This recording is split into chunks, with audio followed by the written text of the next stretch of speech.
Hello everyone, this is Himanshu Borwa. I am a faculty member of Potential and Concept Education, and I basically deal with physical chemistry part and some of the inorganic chapters. So here I am going to solve the yesterday's NEET question paper. मैं थोड़े बहुत questions select करके उसको explain कर रहा हूँ, and the remaining part will be discussed by one another faculty member. ठीक है, तो start करते हैं. तो first I would like to start with the question number 93, जो कि एक फिजिकल केमिस्ट्री का क्वेश्चन है. द नंबर ऑफ फेराडेज, हम लोग I think the paper code is G5. Paper code तो G5 है, लेकिन ऐसे बहुत सारे कोड्स हैं, इसीलिए हम लोग पूरे क्वेश्चंस के साथ डील कर रहे हैं. तो तुम्हारा कोई भी कोड हो, doesn't matter, you just need to pause the video and you just search for this question, ठीक है, and pay attention to it. Fine. The number of Faradays required to produce 20 gram of calcium from molten CaCl2. Atomic mass calcium की दी हुई है, जो कि expected भी है कि यू शुड रिमेंबर. तो इसके लिए फॉर्मूला कौन सा लग जाएगा? Straight forward Faradays first law लगा दो. M is equal to E/F और Q लगा दो, बिकॉज इसमें क्या पूछा है? Calculate the number of Faradays. Q का वैल्यू फेराडे में ही पूछ लिया, तो Q का वैल्यू फेराडे में पूछने से कैलकुलेशन काफी कम हो जाता है, because here in place of F you just need to put 1. तो answer will be Q will be equal to M divided by E, because F की वैल्यू फेराडे में 1 हो जाती है. अगर कुलम में होता तो 96500 पुट करना पड़ता. तो क्या है, मास कितनी दी हुई है? 20 gram divided by what? Equivalent weight. Equivalent weight of calcium.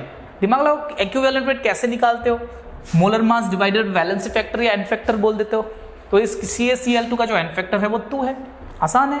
एक सॉल्ट का एन फैक्टर हमने बोला ऑलरेडी पता है. Total charge on the cation या total charge on the anion, कुछ भी ले लो, उसकी मैग्नीट्यूड ले लेनी है. तो कैल्शियम की जो मोलर मास होती है वो तो 40 है, डिवाइडेड बाई 2 कर लो. तो ये कितना हो जाएगा? 20 डिवाइडेड बाई 20, दैट इज 1. तो ऑप्शन शुड बी 4, जो कि आंसर 4 दिया हुआ है. सिंपल क्वेश्चन है. चलो let's move to the next question. The next question from physical chemistry is this, 94. An element has a body-centered cubic structure with a cell edge of 288 picometer. The atomic radius is. Very simple question. I have already mentioned in my classes. Yeah, whoever is teaching you must have mentioned that body center में कौन कौन से, देखो ये सब रटने वाली formula भी नहीं है. जो प्रैक्टिस करते हैं उसको रट जाता है, वो अलग चीज़ है, लेकिन कॉन्सेप्चुअली कैसे समझते हो? अगर कोई बॉडी सेंटर होता है तो अलोंग बॉडी डायगोनल, नाम से ही पता चलता है, अलोंग बॉडी डायगोनल सारे एटम टच में रहता है. कोई फेस सेंटर होता है तो अलोंग फेस डायगोनल टच में रहता है. कोई सिंपल क्यूबिक है तो एज में जो 2 बंदे हैं वो टच में रहता है. Very easy. तो अगर एक बॉडी डायगोनल के थ्रू सब बंदे टच में रहेंगे, ठीक है, तो रिलेशन क्या होगी? बॉडी डायगोनल का लेंथ होता है √3a, और उसमें कितने रेडियस छुपे हुए होंगे? कोने में जो बंदा है उसका रेडियस, बीच में बॉडी सेंटर में जो बंदा है उसका दोनों रेडियस पूरे डायमीटर के थ्रू जाएगा, और उस कोने में जो बंदा है उसकी रेडियस. तो कितनी रेडियस मिलकर बनाइए? 4r. √3a is equal to 4r. किसके लिए? BCC के लिए. ठीक है. उसमें क्या पूछा है? Sir the atomic radius r पूछा है. r will be equal to √3a divided by 4. देखो सेल एज ऑफ 288, a का वैल्यू 288 है, तो √3a divided by 4 is the answer. तो देखो ये क्वेश्चन में सिंपल क्यों बोलूंगा मैं इस बार नीट के क्वेश्चंस को? बिकॉज उन लोगों ने तुम्हें कैलकुलेशन तक का ऑप्शन नहीं दे रखा है इसमें तो सीधा सीधी फॉर्मूला ही इसमें लिख के रखा है और कुछ नहीं हो रहा है. समझ में आ रहा है? इसको अगर उस लोगों ने कैलकुलेट करना भी, मतलब कैलकुलेट करने का ऑप्शन भी तुम लोगों को देता, इसमें लास्ट ऑप्शंस रहते तो भी हो सकता था, थोड़ा सा टाइम इसमें तुम्हारा वेस्ट हो जाता. उतना तक वो लोग नहीं कर रहे. सिंपल फॉर्मूले के बेसिस पे वो लोग ऑप्शंस को दे रहे. ठीक है, तो मैं बोल दूंगा ये टाइम कंज्यूमिंग भी नहीं है. ठीक है. So next question we will discuss is 96, जो कि एक फिर से फिजिकल केमिस्ट्री वाला क्वेश्चन है. 96. ठीक है. इस क्वेश्चन में अगर मैं ध्यान से देखूं, इस क्वेश्चन में एक तो चीज है जो है NiOH2. ठीक है. सॉल्युबिलिटी पूछा है, मतलब ये स्पैरिंगली सॉल्युबल सॉल्ट है, जो कि 100% डिकम्पोजिशन नहीं होता. डबल एरो देके मैं लिखूंगा Ni+2OH-. ठीक है. तो इसकी अगर सॉल्युबिलिटी S मान ले हम लोग तो इसका S बनेगा और उसकी ट्वाइस S बनेगी। फाइन, लेकिन ये अकेला नहीं है कंटेनर में, ये किसके साथ है? NaOH के साथ, जो कि एक हाईली सॉल्युबल इलेक्ट्रोलाइट है। बेसिकली क्या है? स्ट्रॉन्ग इलेक्ट्रोलाइट है, मतलब इसकी डिकम्पोजिशन 100% होगी, तो इसमें सोडियम भी रहेगा और OH भी रहेगा। तो क्या है? ये साइमल्टेनियस टाइप का चीज हो गया, एक ही कंटेनर में दो सोर्सेस ऑफ OH है, लेकिन ये स्ट्रॉन्ग इलेक्ट्रोलाइट है, सो इसकी 0.1 मोलर है, तो इसकी सीधा सीधी 0.1 बन जाएगी, इसकी भी सीधा सीधी 0.1 बन जाएगी। And we have already discussed that whenever there is a strong electrolyte present with and weak electrolyte, तो स्ट्रॉन्ग इलेक्ट्रोलाइट से आने वाला जो बंदा है, कॉमन बंदा अगर दोनों से आ रहा है, स्ट्रॉन्ग इलेक्ट्रोलाइट वाला जो होगा बंदा जो आ रहा होगा उधर से, वो डोमिनेटिंग हो जाएगी। मतलब अगर मैं साइमल्टेनियस सॉल्युबिलिटी या इक्विलिब्रियम की बात करूं, इसमें OH है, इसमें भी OH है, तो इसमें ये ऐड हो जाएगा और इसमें भी 2S ऐड हो जाएगा। ठीक है, बिकॉज ये दोनों तो एक ही चीज़ है, अल्टीमेटली एक ही कंटेनर में है, लेकिन अप्रोक्सीमेटली इसकी वैल्यू कितनी हो जाएगी? 0.1, जो कि स्ट्रॉन्ग इलेक्ट्रोलाइट से कंट्रीब्यूशन आ रही थी। अब ये सिंपल हो गया। अब अगर एट इक्विलिब्रियम में कंडीशन क्या बोल सकता हूँ? इसकी S है, इसकी 0.1 है। ठीक है, तो हम लोग को ऑलरेडी पता है KSP should be equal to S into इसका 0.1 का होल स्क्वायर। ठीक है, तो S हम लोगों को क्या पूछा है? इसमें सॉल्युबिलिटी पूछा है ना, solubility will be equal to KSP divided by 0.1 का होल स्क्वायर होगा। अब एक चीज देखो, इसमें गिवन दैट आयनिक प्रोडक्ट दिया हुआ है, सॉल्युबिलिटी प्रोडक्ट नहीं दिया हुआ है, तो मैं इस क्वेश्चन को परफेक्ट क्वेश्चन तो नहीं बोलूंगा, बिकॉज आयनिक प्रोडक्ट वो आयन सॉल्युबिलिटी के जैसा, KSP के जैसा ही एक्सप्रेशन है, but timing at saturation point है कि बिफोर सैचुरेशन पॉइंट है कि after the production of precipitation है, उसकी कोई गारंटी नहीं है। IP is like the QC of equilibrium. Is the point clear? So here I must say it should be solubility product. Is the point clear? ठीक है, तो हम लोग उस हिसाब से क्वेश्चन को सॉल्व कर रहे हैं, लेकिन इसमें एक्चुअली IP दिया हुआ है जिससे तुम कुछ कंक्लूड नहीं कर पाओगे। ठीक है, तो इसमें बेटर वर्ड क्या होता? सॉल्युबिलिटी प्रोडक्ट होता। आयनिक प्रोडक्ट ये क्वेश्चन के साथ जस्टिस नहीं कर रहा है, ये मैं पहले ही बोल देता हूँ। ठीक है, तो इसके जगह मैं क्या लिख लूँगा? 2 इंटू 10⁻⁻15 डिवाइडेड बाई 0.01, तो 0.01 10⁻⁻2 ऊपर जाके +2, तो 2 इंटू 10⁻⁻13 आंसर हो जाएगा, जो कि ऑप्शन नंबर 4 है, जो कि 4 ही दिया हुआ है। तो इसको KSP मान के हम लोग को करना चाहिए, करना होगा। इनफैक्ट मतलब दिया हुआ है आयनिक प्रोडक्ट, जिससे कुछ इंटरप्रेट तुम एक्चुअली नहीं कर सकते। ठीक है, तो इस बात को ध्यान से इसको नोटिस करना, जो भी मैं बोल रहा हूँ। So next question we are going to discuss is 97 number question है। ठीक है, थर्मोडायनेमिक्स का क्वेश्चन है, काफी आसान क्वेश्चन। ठीक है, क्या हो रहा है इसमें? बॉन्ड फॉर्मेशन हो रहा है, बॉन्ड फॉर्मेशन हो रहा है। उसमें हो क्या रहा है कि 2 मोल्स फाइनली 1 मोल्स बन रहा है, मोल्स घट रही है। ठीक है, इज द पॉइंट क्लियर? अब तुम्हें इतना तो पता ही है कि बॉन्ड ब्रेक करने के लिए एनर्जी देनी पड़ती है, और जब बॉन्ड फॉर्म होगा तो एनर्जी रिलीज होगा। एनर्जी रिलीज मतलब एक्सोथर्मिक प्रोसेस, एक्सोथर्मिक प्रोसेस मतलब डेल H की वैल्यू तो नेगेटिव होगी। Is the point clear? Del H की वैल्यू नेगेटिव होगी। अब डेल S की बात क्या है? डेल S देखो, अगर मोल्स बढ़ जाती है तो मतलब क्या है? एंट्रोपी भी बढ़ेगी। मोल्स घट जाएगी तो एंट्रोपी भी घटेगी। अब दिमाग लगाओ, फाइनल मोल्स 1 है, इनिशियल मोल्स 2 था, मोल्स घट रही है, तो डेल S की वैल्यू भी क्या हो जाएगी? नेगेटिव हो जाएगी। तो आंसर क्या हो रहा है इसका? 3। इसमें कोई दिक्कत नहीं है, ये सिंपल कॉन्सेप्चुअल टाइप का क्वेश्चन है जिसमें कोई कैलकुलेशन नहीं है। Is the point clear? Next is 98 में order of increasing field ligands, ये तुम्हारे मतलब कोऑर्डिनेशन चैप्टर से क्वेश्चन है। ठीक है, तो some of the inorganic questions will be discussed by me. चलो इसको हम लोग डिस्कस कर लेते हैं। तो ये एक स्ट्रेट फॉरवर्ड लिगेंड का इंफॉर्मेशन है यार, इसमें कोई कॉन्सेप्ट है नहीं। हम लोगों ने ऑलरेडी बताया था तुम लोगों को कि भैया NCERT में जो भी सीरीज लिगेंड्स की दी हुई है, स्ट्रॉन्ग फील्ड कौन ज़्यादा स्ट्रॉन्ग है, कौन ज़्यादा वीक है, इसको हमें रट के रख देना है for this kind of question, basic question. ठीक है, तो अपना क्या था सीरीज सबको याद होगा। ठीक है। So this is the series we need to remember to solve this question, ठीक है। और मैं तुम्हें पहले ही बता चुका हूं कि कभी भी कोई भी सीरीज रटना है, कुछ भी, चाहे वो इलेक्ट्रोकेमिस्ट्री के रिडक्शन पोटेंशियल की सीरीज ही क्यों ना हो, ठीक है, चाहे वो पीरियोडिक टेबल ही क्यों ना हो, चाहे वो फॉर एग्जांपल सॉलिड स्टेट के क्रिस्टल वाला वो चीज़ वाला तुम्हारा ब्रेवॉइस लैटिस का जो लिस्ट है वो ही क्यों ना हो, कुछ भी रिमेंबर करने लायक चीज़ आती है ना, तो उसको किसी गाने में या किसी मतलब एक सेंटेंस में कन्वर्ट कर लेना, बिकॉज ये सब चीज़ें रटना इतना आसान नहीं होता, ठीक है। तो क्लास में हम लोग कैसे डिस्कस करते थे, ठीक है, तो ऐसे इतना बड़ा स्वैग, कूल स्लिम फिगर और कहा होगी नेदरलैंड, NED नेदरलैंड नहीं, इंडियन कनाडियन कॉम्बिनेशन है, ठीक है। कैसे भी कर लो, तब इंडिया कनाडा का वो सब मीट चल रहा था, काफ़ी फेमस हुआ था मोदी वाला चीज़, वो एक्स्ट्रा 2AB कहाँ से आता है, उस वक्त हमने ऐसे बना के उसको रट लिया था। तो जिसको ये रटा हुआ है उसमें कोई प्रॉब्लम नहीं है।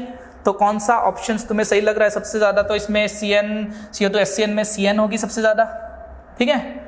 नेक्स्ट कौन आ रहा है इन तीनों में से, C2O4 आ रहा है क्या, फ्लोरीन, हाँ C2O4 आ रहा है ये, फिर फ्लोरीन आ रहा है, फिर SCN आ रहा है, तो कौन सा ऑप्शन है, 4 नंबर ऑप्शन मुझे सही लग रहा है इसमें।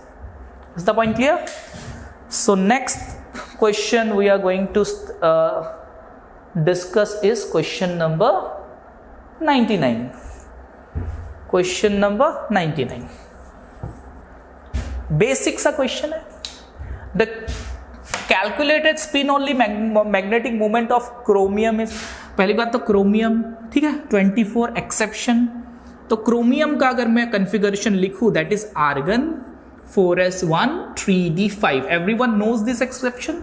हाफ फिल डी ऑर्बिटल के चक्कर में 4s2 होना चाहिए था, जिसमें एक इलेक्ट्रॉन इधर पे आके 3d5 हो जाता है। अगर इसमें मैं 2+ बनाऊं तो मैं हमेशा ये सजेस्ट करता हूं कि पहले नॉर्मल एटम लिख लो, उसके बाद हटाओ इलेक्ट्रॉन, बिकॉज इलेक्ट्रॉन हटेगा एनर्जी साइड से नहीं, आउटर मोस्ट शेल से पहले। तो 3D की एनर्जी 4s से ज़्यादा है, लेकिन आउटर मोस्ट शेल कौन है, 4, ऑब्वियसली शेल 4 है, तो इधर से पहला इलेक्ट्रॉन जाएगा और इधर से सेकंड इलेक्ट्रॉन जाएगा, तो D में 4 नज़र आएगी।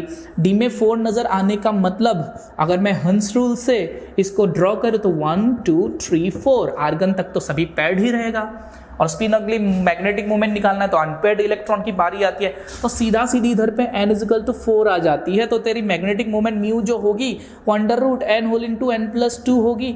कैलकुलेशन करने की कुछ जरूरत नहीं है, क्लास में ये बता दिया गया था कि जितना अनपेड इलेक्ट्रॉन रहता है उसकी मैग्नेटिक मोमेंट जब भी निकालोगे डेसिमल के सामने वही वाला बंदा रहता है। इसमें डेसिमल के सामने 5 है, इसमें डेसिमल के सामने 3 है, इसमें डेसिमल के सामने 2 है, इसमें डेसिमल के सामने 4 है। Unpaired electron 4, answer 1।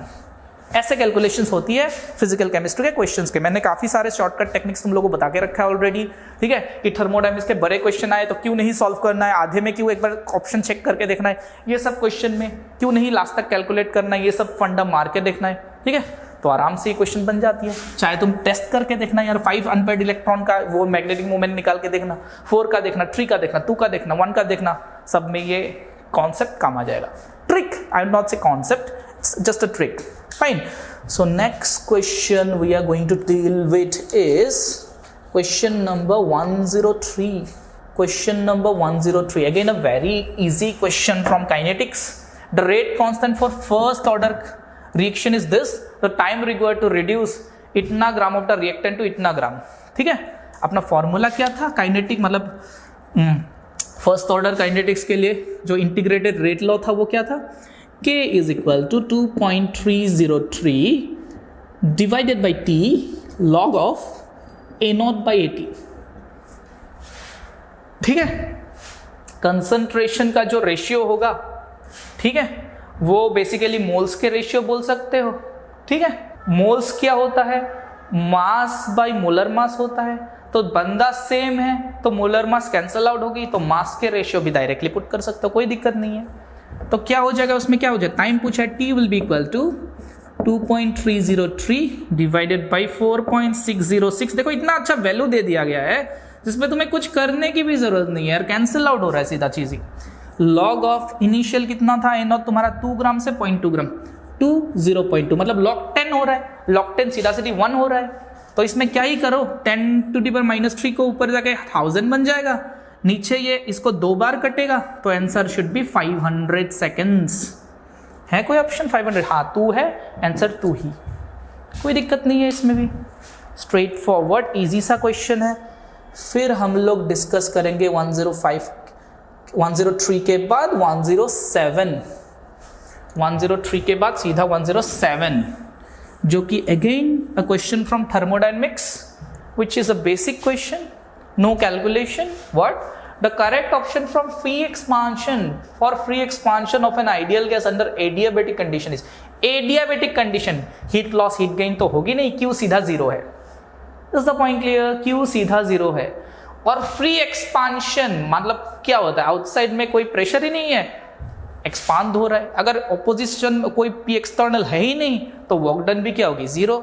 अगर ना हीट गेन हीट लॉस हो पा रहा है ना वर्क डन हो रहा है तो टेम्परेचर चेंज होने की भी कोई कॉन्सेप्ट है ही नहीं, बिकॉज मोल्स भी तो चेंज नहीं हो रही है, कुछ भी नहीं हो रहा, ठीक है।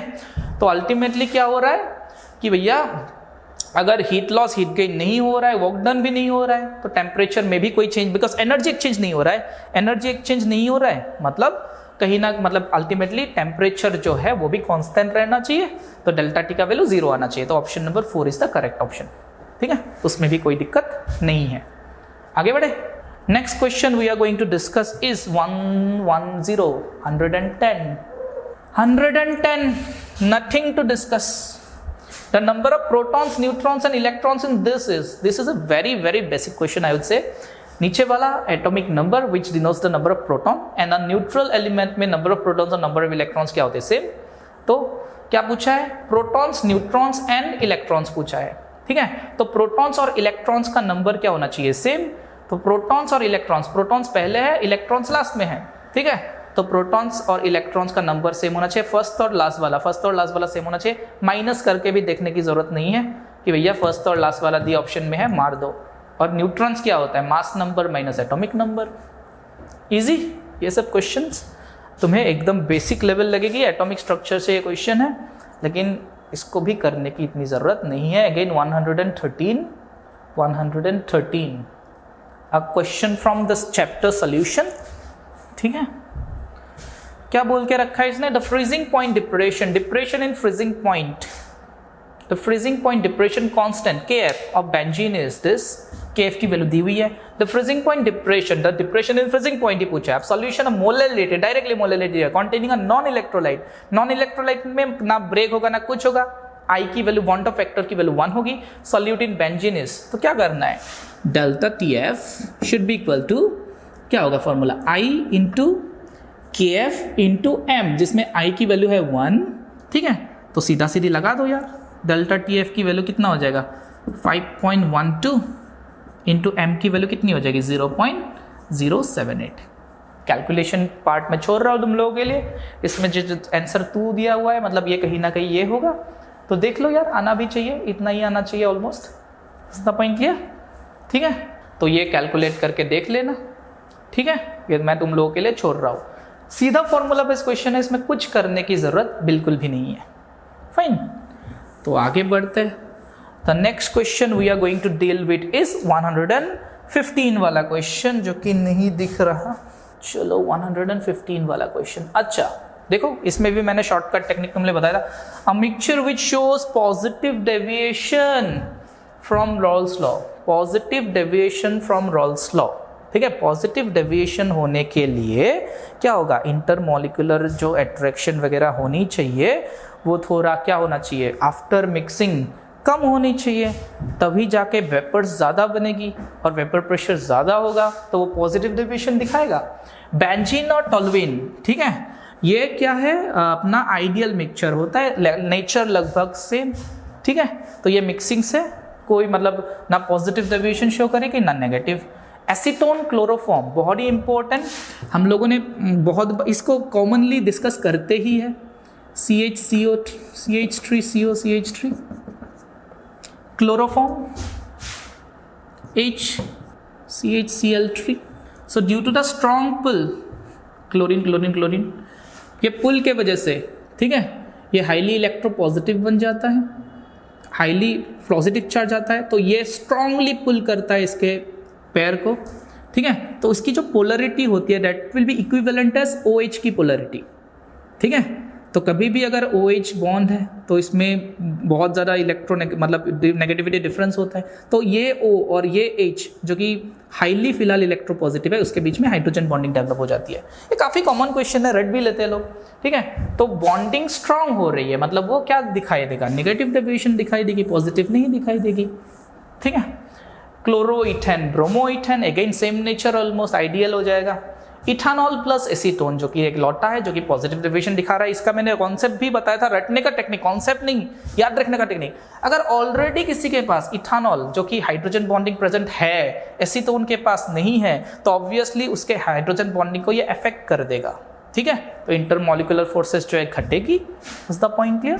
तो वेपर प्रेशर बढ़ने की वजह से क्या हो जाएगा, पॉजिटिव डेविएशन शो कर जाएगा। ये मतलब ये जो भी देख रहा है, जो भी फिर से नीट अटेम्प्ट करेगा कोई, ठीक है, तो उसके लिए एक शॉर्टकट जरूर याद रखना कि भैया कभी भी एक के पास हाइड्रोजन बॉन्डिंग है दूसरे के पास नहीं है, ऑब्वियसली वो पॉजिटिव ही दिखा देगा because already existing hydrogen bonding को तोड़ देगा।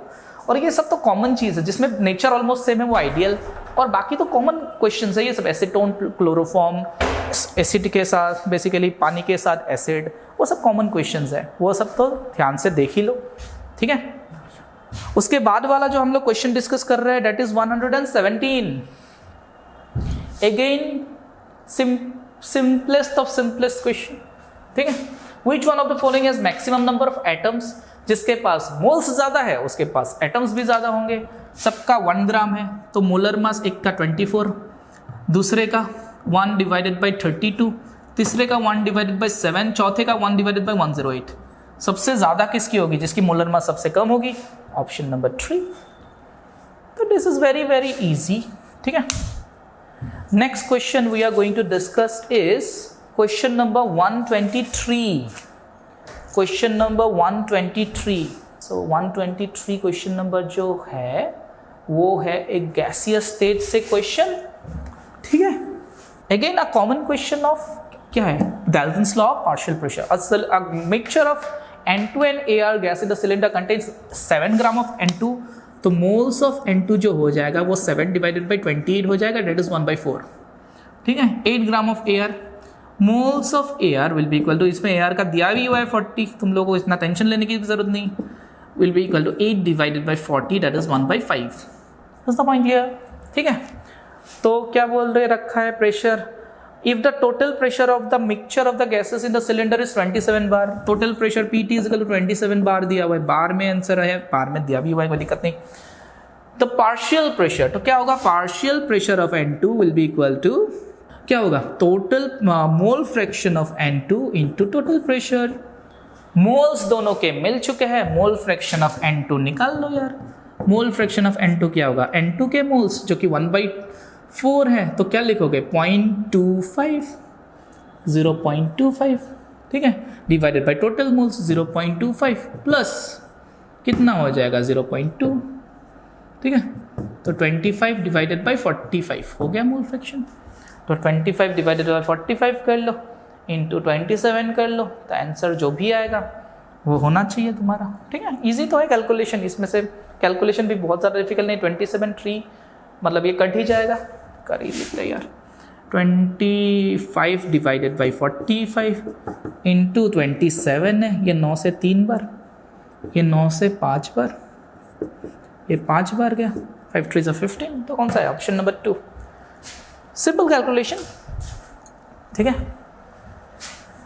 An average question from gaseous state, average question I will say, जो लेकिन काफ़ी मतलब आउट ऑफ द ट्रैक नहीं है, पढ़ते ही हम लोग सब लोग ये सब ऐसे concept. 124, identified a correct statement, ये भी एक मेटलर्जी का क्वेश्चन है, ठीक है, मेटलर्जी का क्वेश्चन है, इनऑर्गेनिक का question. Identified a correct statement from the following, blister copper, correct statement बोला है, blister copper has blistered appearance due to evolution of CO2, no, blister copper का जो ब्लिस्टर अपीयरेंस है वो बिकॉज ऑफ SO2 गैस होता है, हम लोगों ने ऑलरेडी पढ़ा है मेटलर्जी में, देख लेना NCERT में लिखा हुआ है। Vapour phase refining is carried out from nickel by van Arkel method. No, vapour phase refining करते हैं निकल के लिए, लेकिन उस प्रोसेस को मॉन्स प्रोसेस बोलते हैं। Van Arkel is for titanium, if you remember this. So this is directly mentioned in an NCERT book, which I always portray whenever I deal with this chapter. Pig iron can be molded into a variety of shapes. Yes, pig iron is not the purest form. इसमें बहुत सारे impurities रहते हैं, ठीक है, जिसकी मतलब basically wrought iron वगैरह से मेल्टिंग पॉइंट वगैरह भी कम होता है, तो उसको तुम मोल्ड कर सकते हो अलग अलग शेप में।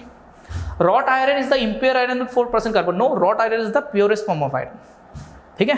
3 आयरन मिलते हैं ना, पिग, कास्ट एंड रॉट। सबसे इंप्योर होती है पिग, उसके बाद होता है कास्ट, फिर सबसे प्योर होता है रॉट आयरन।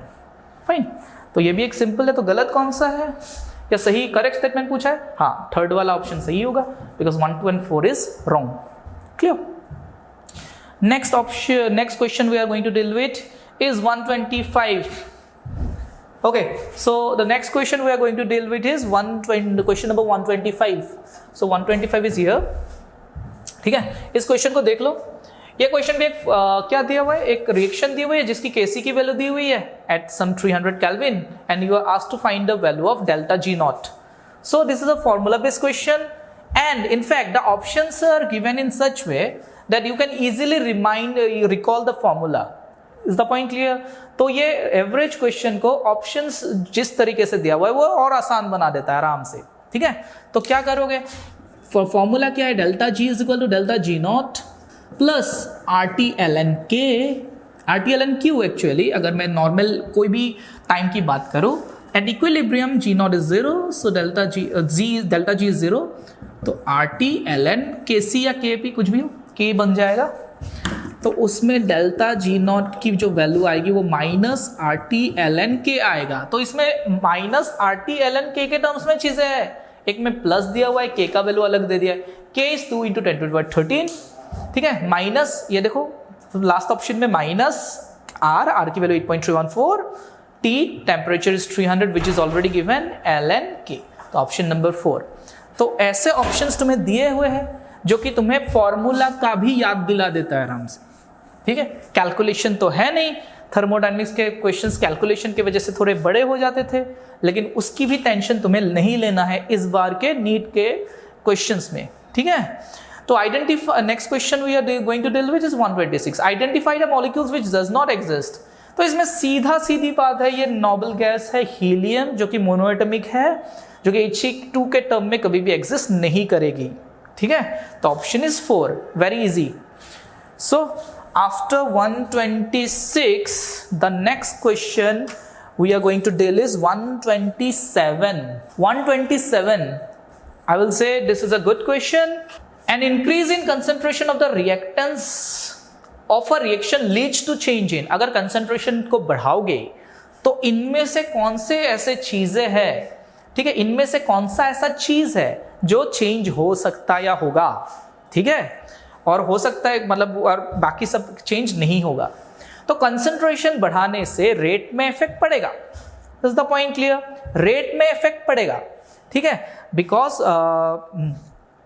बिकॉज किसके वजह से, इसमें देखो heat of the reaction, del H की बात की जाए तो डेल एच का जो तुम्हें मतलब वैल्यूज दिए रहते हैं वो जनरली तुम लोगों ने देखा होगा, del H is equal to some X kilo joule पर मोल दिया रहता है, इज द पॉइंट क्लियर। मतलब 1 मोल ऑफ रिएक्टेंट यूज करोगे तो इतनी एनर्जी, इतनी हीट जो है या सप्लाई, एंडो होगा सप्लाई होगा, एक्सो होगी माइनस रहेगी, मतलब रिलीज होगी, पर मोल के हिसाब से दिया रहता है, ठीक है। तो क्या समझे, 1 मोल या मतलब 1 मोल लोगे तो इतना ही हीट रिलीज होगा। अब देखो तुम कंसंट्रेशन बढ़ाते हो तो कंसंट्रेशन क्या होता है, मोल पर यूनिट वॉल्यूम, तो उसको बढ़ाने का तो तुम्हारे पास अलग 2 ऑप्शंस है ना, या तो गैस की या जो भी सब्सटेंस है उसकी मोल्स बढ़ा दो, ठीक है, उस सब्सटेंस की तुम क्या बढ़ा दो, मोल्स बढ़ा दो। मोल्स बढ़ा के भी कंसंट्रेशन बढ़ा सकते हो, नहीं तो वॉल्यूम घटा देने से भी तो कंसंट्रेशन बढ़ जाएगी। अगर वॉल्यूम घटा के कंसंट्रेशन बढ़ाते हो तो मोल्स में तो कोई फर्क नहीं पड़ेगा, पहले भी 1 मोल्स है तो बाद में भी 1 मोल्स रहेंगे, तो डेलेज में कोई फर्क नहीं पड़ेगा, ठीक है। तो increase in concentration heat of the reaction को चेंज करे ही हमेशा, ऐसा जरूरी नहीं है। थ्रेशोल्ड एनर्जी तो एक रिएक्शन के लिए फिक्स होती है, ठीक है, तो वो भी चेंज नहीं होगा। Same goes for activation energy, threshold energy and activation energy, ठीक है।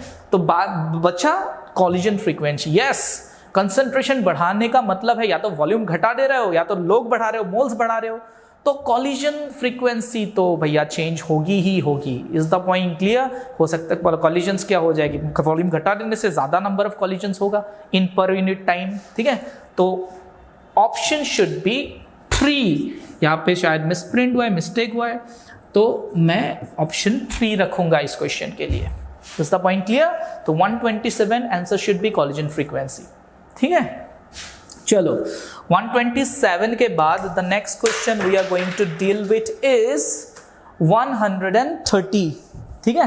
Next question we are going to deal with 130। देखो 130 भी एक बहुत कॉमन क्वेश्चन है जो कि हम सब लोग, कोई भी टीचर हो इलेक्ट्रोकेमिस्ट्री पढ़ाएगा, इलेक्ट्रोलाइटिक सेल में H2SO4 की जरूर इलेक्ट्रोलाइसिस करवा के बताएगा, ठीक है। इलेक्ट्रोलाइसिस में इसमें पहले H+ होता है, फिर HSO- होता है, HSO4- होता है। अगर इसकी कंसंट्रेशन ज्यादा हो, ठीक है, तो मतलब दो केसेस हो सकता है, dilute solution, dilute sulphuric acid हो, हाईली कंसंट्रेटेड हो, हाईली कंसंट्रेटेड होगी तो ये वाला चला जाता है और H2S2O8 बना देता है, ठीक है। और लो कंसंट्रेशन हो तो वाटर का जो OH है वो चला जाएगा और तुम्हारा बना देगा oxygen gas. Is the point clear?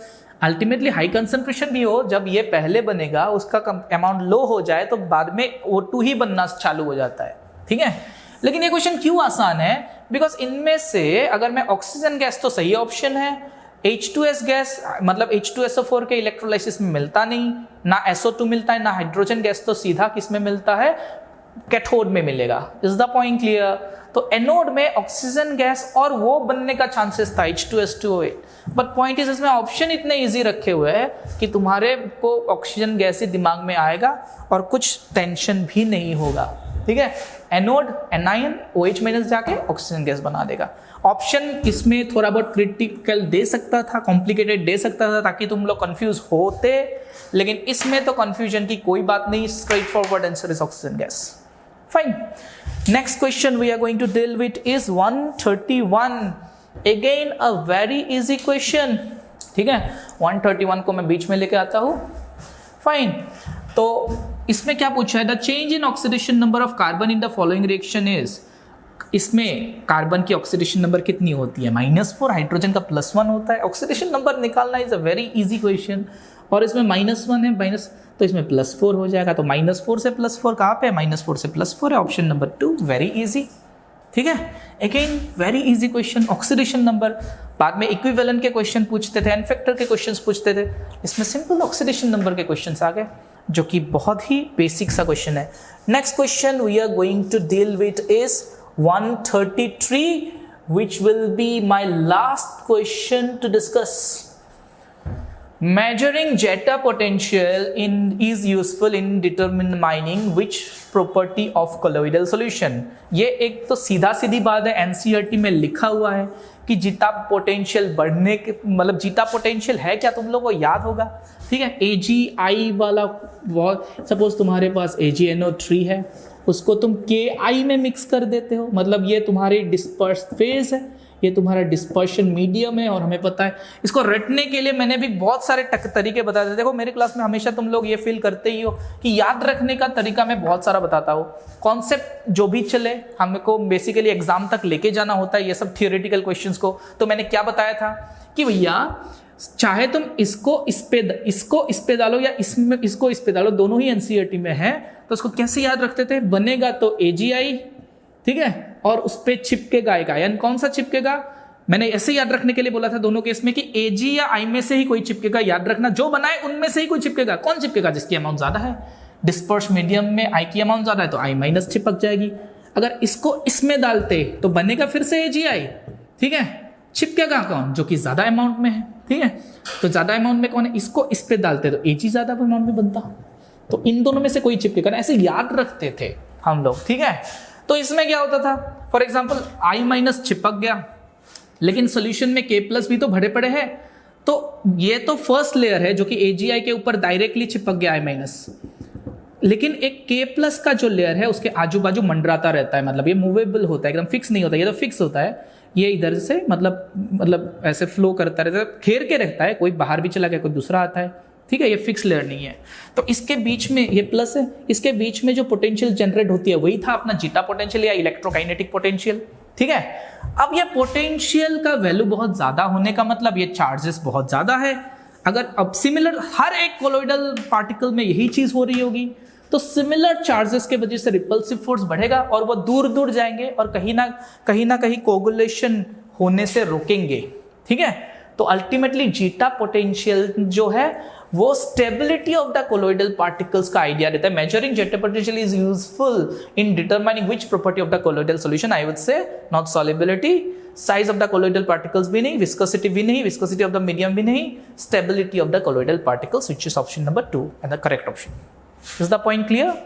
So this is what we need to discuss as far as physical chemistry is concerned on some of the inorganic questions which I deal with, ठीक है।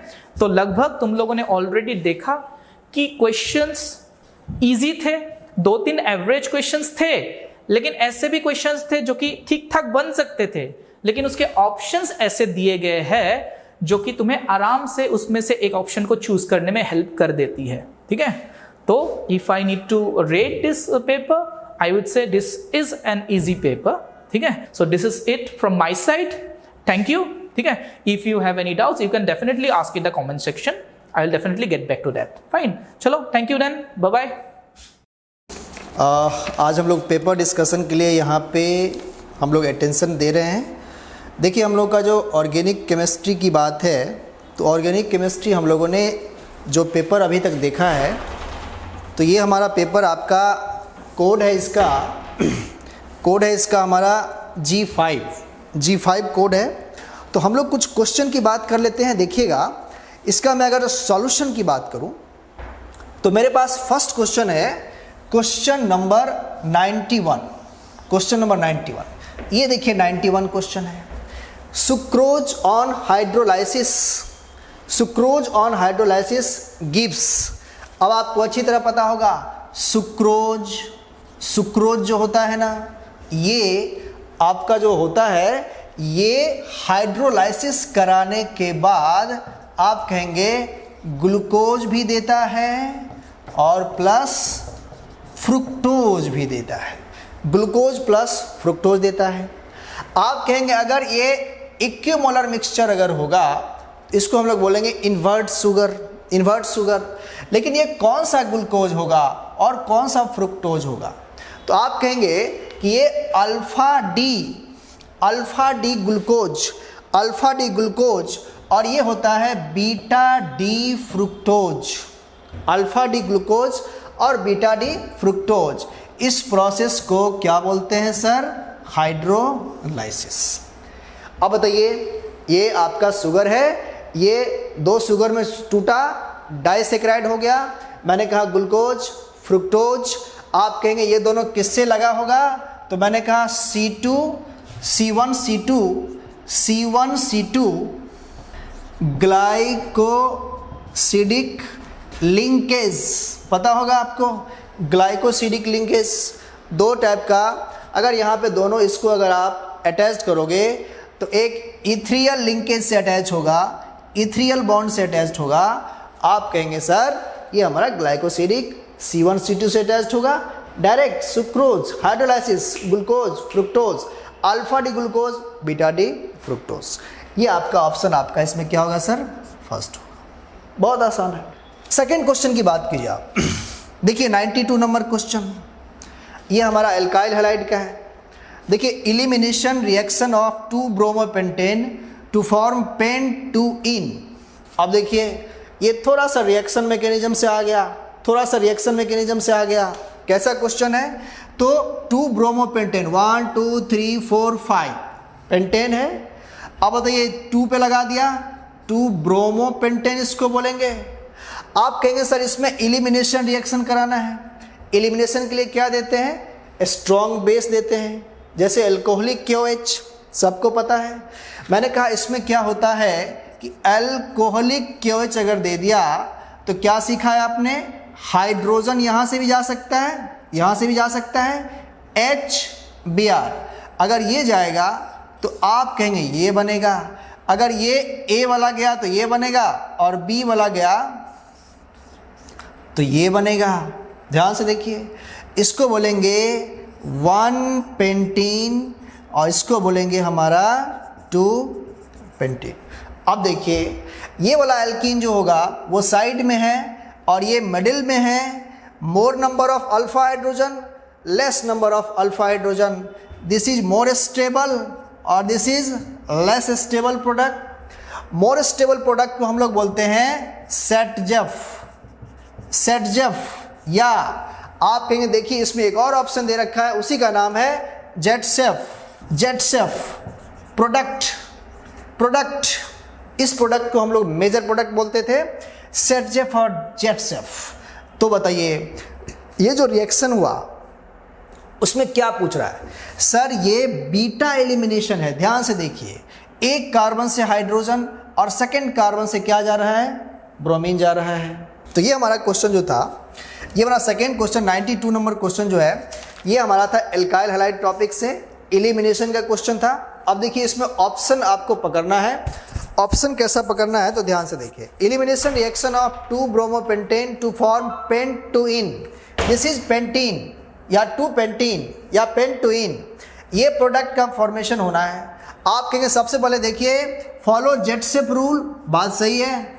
उसके बाद beta elimination, एक carbon से halogen और second carbon से hydrogen.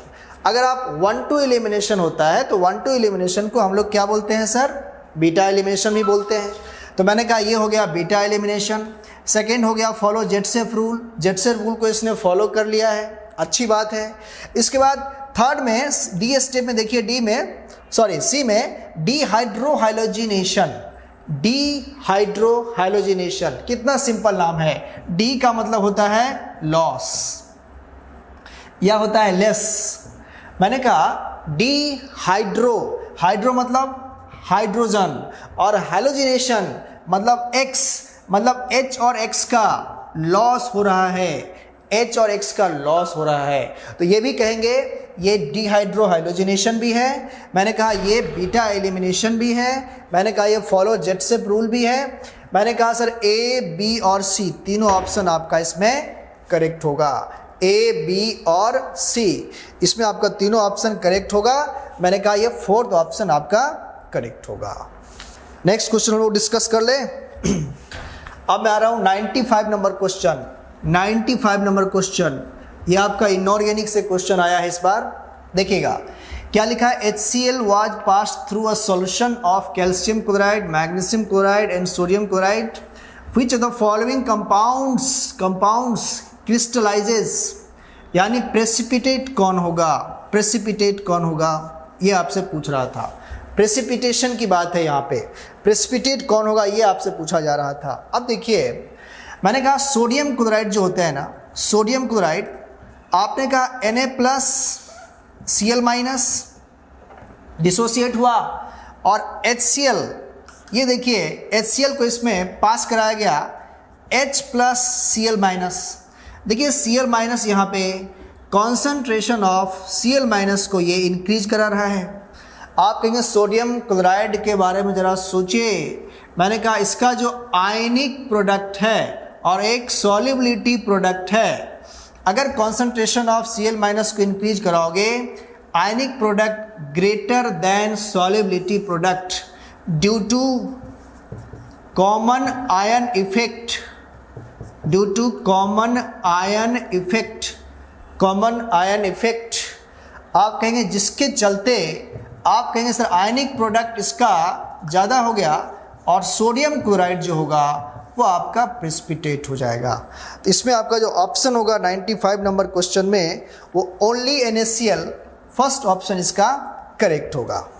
ठीक है, चलिए नेक्स्ट क्वेश्चन हम लोग डिस्कस करते हैं। Question number 101, question number 101, the following metal ion activates many enzymes participate in the oxidation of glucose to produce ATP and with sodium is responsible for the transmission of nerve signals.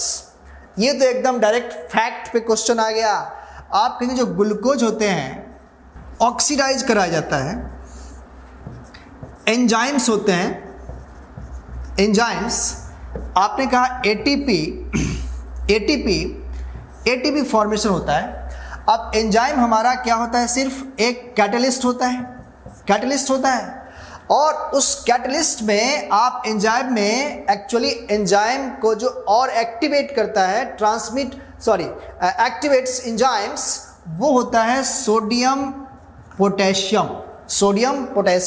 तो देखिए sodium तो इसने दे रखा है, अब देखिए इसमें copper है, पोटेशियम है, कैल्शियम, आयरन है, एकदम फैक्चुअल क्वेश्चन है। इसका आंसर आपका कितना होगा सर? 3 होगा। बहुत आसान है। एक क्वेश्चन हमारा और रह गया था, क्वेश्चन नंबर 100 दिस क्वेश्चन, ये देखिए दिस क्वेश्चन कितना अच्छा है, सिंपल है, एकदम आराम से बनने वाला है। केमिकल बॉन्डिंग का, which of the following set of molecules will have zero dipole moment? तो आप कहेंगे सर इस मॉलिक्यूल में जरा देखिए आप, तो अगर मैं बोरॉन ट्राइफ्लोराइड की बात करता हूँ, तो बोरॉन ट्राइफ्लोराइड की बात करता हूँ, फिर मैंने कहा हाइड्रोजन फ्लोराइड की बात करता हूँ। देखिए तो BF3 बिल्कुल इसका डायपोल मोमेंट क्या हो जाएगा सर? कैंसिल हो जाएगा। 120 डिग्री बॉन्ड एंगल, आपने कहा इसका डायपोल मोमेंट क्या हो जाएगा सर? 0 हो जाएगा। मैंने कहा H और F है, देखिए फ्लोरीन अपनी तरफ पुल करता है, इसका डायपोल मोमेंट कभी भी 0 नहीं होगा सर। इसके बाद हाइड्रोजन कार्बन डाइऑक्साइड, देखिए कार्बन डाइऑक्साइड कैसा होता है? लीनियर होता है, sp हाइब्रिडाइजेशन है, इसका भी डायपोल मोमेंट क्या हो जाएगा? 0 हो जाएगा। और 1,3 डाइक्लोरोबेंजीन, तो मैंने कहा 1,3 डाइक्लोरोबेंजीन, देखिए क्लोरोबेंजीन अगर पैरा पे होता तो पैरा पे कैंसिल हो जाता, इसका डायपोल मोमेंट 0 हो जाता। लेकिन अगर आप क्लोरीन को यहाँ पे रखते हैं तो इसका नेट डायपोल मोमेंट कभी भी 0 नहीं होगा। तो अब सिंपल सा इसमें मुझे लगता है कि बोरॉन ट्राइफ्लोराइड का डायपोल मोमेंट क्या होगा? 0। सर हाइड्रोजन फ्लोराइड का क्या होगा? नॉन 0। तो which of the following set of molecule will have 0 dipole moment? ये ऑप्शन इनकरेक्ट हो गया। नाइट्रोजन ट्राइफ्लोराइड का डायपोल मोमेंट 0 नहीं होगा, बिकॉज आप सभी जानते हैं कि सर इसमें N में lone pair F। Sir lone pair का डायपोल मोमेंट खुद का होगा, फ्लोरीन कैंसिल नहीं होगा, डायपोल मोमेंट इसका भी क्या होगा सर? नॉन 0 होगा। लेकिन इसमें अगर देखा जाए तो BF3 boron trifluoride, beryllium difluoride का मतलब BeF2 एकदम लीनियर होता है, इधर पुल करेगा। मैंने कहा इसका हाइब्रिडाइजेशन क्या होगा? sp, और नेट डायपोल मोमेंट कैंसिल हो जाएगा, इसका होगा 0। सर इसका जो ऑप्शन होगा वो हमारा 3 होगा। Very easy. नेक्स्ट क्वेश्चन देखते हैं, क्वेश्चन नंबर 102।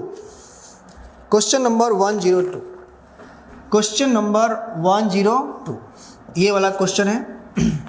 देखिए an alkene on ozonolysis gives methanol as one of the product, its structure.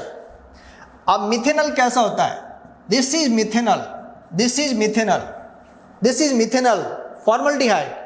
अब बताइए कॉमन सी बात है, अगर जहां पे ऐसा ग्रुप होगा, अगर इसको मैं ऑक्सीडाइज करूं, ओजोनोलाइसिस करूं, तो ये वाला क्या बन जाएगा? मिथेनॉल। ये वाला बन जाएगा हमारा मिथेनॉल।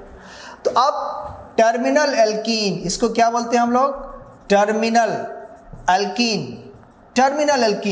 देखिए टर्मिनल एल्कीन इसमें कहाँ है? देखिए ये नॉन टर्मिनल है, इसमें तो एल्कीन नॉन टर्मिनल है, इसमें एल्कीन नॉन टर्मिनल है, इसमें टर्मिनल एल्कीन है। यानी ये वाला जो होगा वो आपका फॉर्मल्डिहाइड देगा, ये आपका देगा मिथेनॉल। यानी सेकंड ऑप्शन हमारा क्या होगा सर? करेक्ट होगा। ये था हमारा क्वेश्चन नंबर 102। Question number 104। देखिए सर ये अल्कोहल से क्वेश्चन है, reaction between acetone and phenyl magnesium chloride followed by hydrolysis. अब बताइए एसीटोन सबको पता होगा, जो लोग कॉमन नेम जानते होंगे, acetone is propanone, this is propanone, acetone common name. अब एसीटोन को आपने रिएक्ट करा दिया ग्रिग्नार्ड रिएजेंट के साथ। क्या है ग्रिग्नार्ड? Methyl magnesium chloride. मैंने कहा मिथाइल मैग्नीशियम क्लोराइड। अब सबको पता है RMGX जो होते हैं उस पर नेगेटिव चार्ज इस तरह से न्यूक्लियोफिलिक होता है, न्यूक्लियोफिलिक नेचर का होता है। मैंने कहा ये हमारा न्यूक्लियोफिलिक नेचर का होता है और बेसिक भी होता है।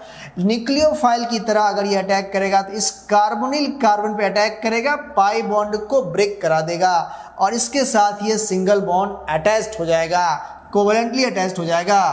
क्या फॉर्मेशन होगा? CH3O-, सॉल्ट बन गया MgBr और यहाँ पे क्या बन गया सर? मिथाइल बन गया। ये इस तरह से हमारा देन क्या है सर? Followed by hydrolysis. मैंने कहा अब इसमें काफ़ी सारा H2O डाल दिया, एसिडिक मीडियम में डाल दिया। मैंने कहा ये H+ इसको क्या कर लेगा? एब्स्ट्रैक्ट कर लेगा और एब्स्ट्रैक्ट करने के बाद क्या बन जाएगा सर? दिस वन और OH। देखिए क्या बन गया? टर्शियरी अल्कोहल बन गया, टर्शियरी ब्यूटाइल अल्कोहल बन गया। टर्शियरी ब्यूटाइल अल्कोहल यही हो गया टी ब्यूटाइल अल्कोहल। देखिए हमारा सेकेंड ऑप्शन एकदम आ गया। इसमें क्वेश्चन कितना था? मात्र 30 सेकेंड का था, ये कुछ नहीं था, बहुत आसान था। नेक्स्ट क्वेश्चन आपका फिर से ऑर्गेनिक से आ रहा है 105। Which of the following is a natural polymer? Natural polymer. अब देखिए नेचुरल पॉलीमर जो होता है उसमें एक बहुत इंपॉर्टेंट बात होता है, उसका जो मोनोमर होता है ना सर, नेचुरल पॉलीमर का, उसका होता है मोनोमर आइसोप्रीन। आइसोप्रीन होता है। अब आइसोप्रीन कैसा होता है? तो ये देखिए आइसोप्रीन कुछ ऐसा होता है, आइसोप्रीन कुछ ऐसा होता है। This is commonly known as isoprene. IUPAC name क्या होगा? 1 2 3 4 2 मिथाइल ब्यूटा 1,3 डाइन, लेकिन इसको हम लोग क्या बोलते हैं? आइसोप्रीन। ठीक है ना, आइसोप्रीन। अब देखिए आइसोप्रीन अगर पॉलीमराइज होगा तो आप कहेंगे नेचुरल रबर बनेगा, नेचुरल रबर। ठीक है, अब यहाँ पे हम लोग क्या यूज कर देते हैं? कैटलिस्ट, रिएक्शन का स्पीड बढ़ाने के लिए एडिशन रिएक्शन। ये देखिए ऐड हो रहा है, आप कहेंगे यहाँ पे लगाते हैं हम लोग जिगलर नाटा कैटलिस्ट। कैटलिस्ट बहुत आसान है, try ethyl aluminium plus TiCl4, याद होना चाहिए आपको। ये पॉलीमराइज करके बनाएगा नेचुरल रबर। अब ये कैसा बनाएगा? तो ये यहाँ पे मैकेनिज्म है इसका, ये डबल बॉन्ड बीच में आ गया, मिथाइल यहाँ पे था और ये इस तरह से N मॉलिक्यूल इसमें लग गया। और आप देखिए तो ज़रा ध्यान से देखिए, ये इस तरह का यूनिट बार बार इसमें रिपीट होगा और आप कहेंगे Z टाइप और सिस वाइट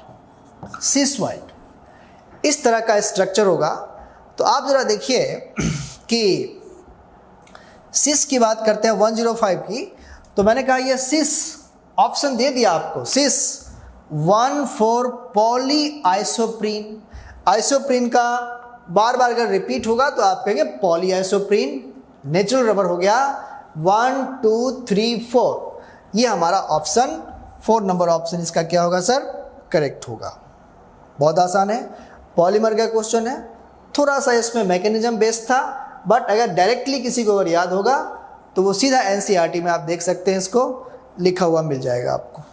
नेक्स्ट क्वेश्चन हमारा 105 के बाद क्वेश्चन नंबर 106 में क्या है कि identify the correct statement from the followings. Identify the correct statement. Correct statement ये हमारा पहले चेक करना है, करेक्ट है या इनकरेक्ट है, इसके बारे में पहले आप ध्यान दे दीजिए। कहीं कहीं पे यहाँ लोग देखना भूल जाते हैं और यहाँ पे सॉल्व करना शुरू कर देते हैं। फर्स्ट पॉइंट यहाँ पे करेक्ट स्टेटमेंट है। अब आप देखिए इस क्वेश्चन में एक बहुत इंपॉर्टेंट बात है, CO2 used as refrigerant. Refrigerant में आपने देखा होगा कि सर ये बायोमोलिक्यूल्स के बाद का जो लास्ट टॉपिक है उससे पहले सर ये सब लास्ट टॉपिक्स हैं, उसमें आपको फैक्चुअल बेस्ड क्वेश्चन आएगा। तो carbon dioxide used as refrigerant, ये रेयर है, बिल्कुल नहीं।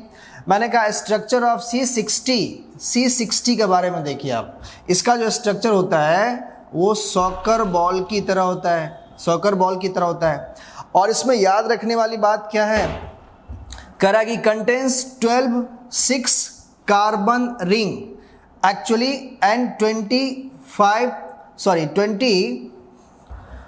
कार्बन रिंग्स, मतलब कि 5 कार्बन रिंग्स और 6 कार्बन रिंग, यानी ये आप कहेंगे एक्चुअल में ये हमारा सर यहाँ पे गलत दिया हुआ है, गलत यहाँ पे कोट किया इसने, कहा sir contains 12 carbon ring and 20।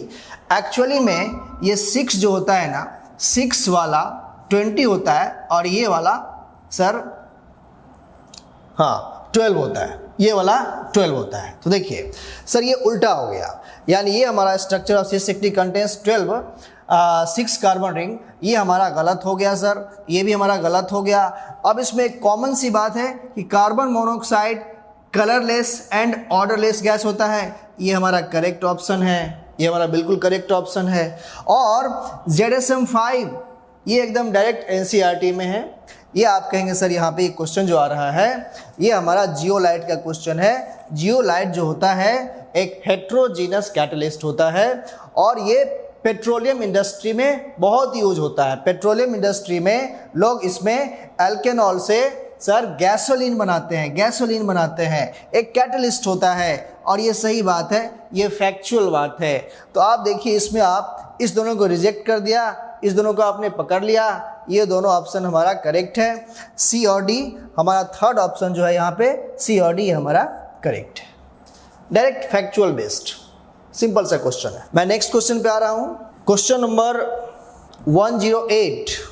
Question number 108, which of the following oxo acids of sulphur has oxygen linkage. पर ऑक्साइड लिंक की बात कर रहा है, तो मैंने कहा पर ऑक्साइड लिंक जो होगा सल्फ्यूरिक एसिड में तो होता नहीं है, सल्फ्यूरस एसिड में तो होता नहीं है। अब इन दोनों में बात किया जाए तो ये देखिए आपका यहाँ पे देखिए ये सल्फ्यूरस एसिड है, H2SO7 पायरो वाला है, पर ऑक्सो वाला है और सल्फ्यूरिक में है। तो सल्फ्यूरिक में तो होता नहीं है, सल्फ्यूरस में भी नहीं होता, और इसमें H2SO8 में ध्यान से देखिए तो H2O8, ये देखिए अगर मैं इसका स्ट्रक्चर बनाता हूं तो आप कहेंगे सर ये वाला जो होगा, देखिए इसमें आ गया पर ऑक्साइड लिंकेज आ गया, ये हमारा पर ऑक्साइड लिंक आ गया। लेकिन अगर मैं बात करता हूं पायरोसल्फ्यूरिक एसिड का, तो यहाँ पे सल्फर के साथ एक ही ऑक्सीजन होगा बीच में, और इसमें पर ऑक्साइड लिंक हमारा नहीं बनेगा। यानी ये देखिए करेक्ट ऑप्शन आपका ये हो गया, ये हमारा H2SO8 हो गया। बहुत सिंपल क्वेश्चन था, एकदम आसानी से बनने वाला था, केमिकल बॉन्डिंग का क्वेश्चन था। कोई भी आदमी इसको जो केमिकल बॉन्डिंग कंप्लीटली पढ़ लिया है वो इजीली इसको सॉल्व कर लेगा, मार्क्स उसको मिल जाएंगे, ठीक है ना।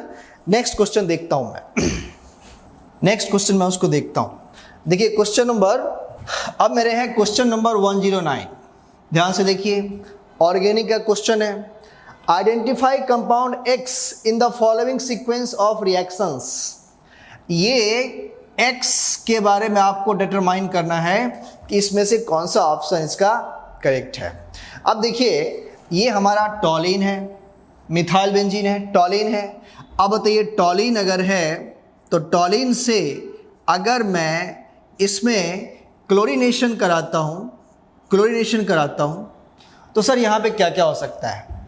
यहाँ पे बन सकता है CH2Cl।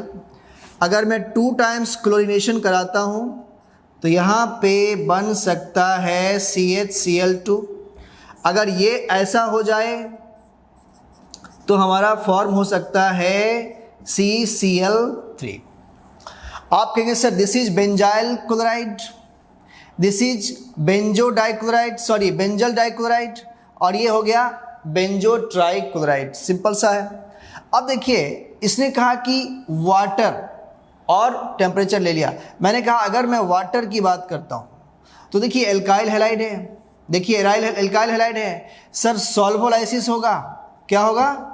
सॉल्वोलाइसिस होगा, SN1 मैकेनिज्म होगा। मैंने कहा इसको यहाँ पे उठा के सब्स्टिट्यूट कर देंगे हम लोग, और ये वाला फटाफट क्या बन जाएगा? CH2OH। अगर यहाँ पे मैं रखता हूँ तो देखिए यहाँ पे CH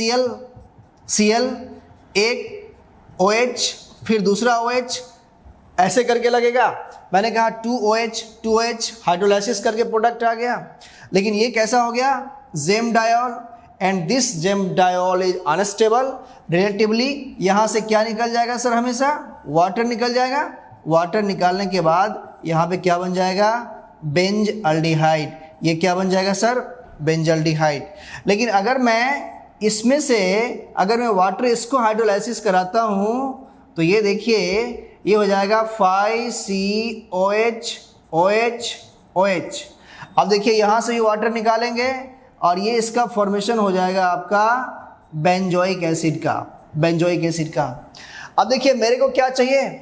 मेरे को चाहिए बेंजल्डिहाइड, मेरे को चाहिए benzaldehyde. Oil of bitter almond ये मेरे को चाहिए। अब बताइए सर मेरे को, यानी कि X must be this one. आप कहेंगे सर ये हमारा होना चाहिए 5CHCl2।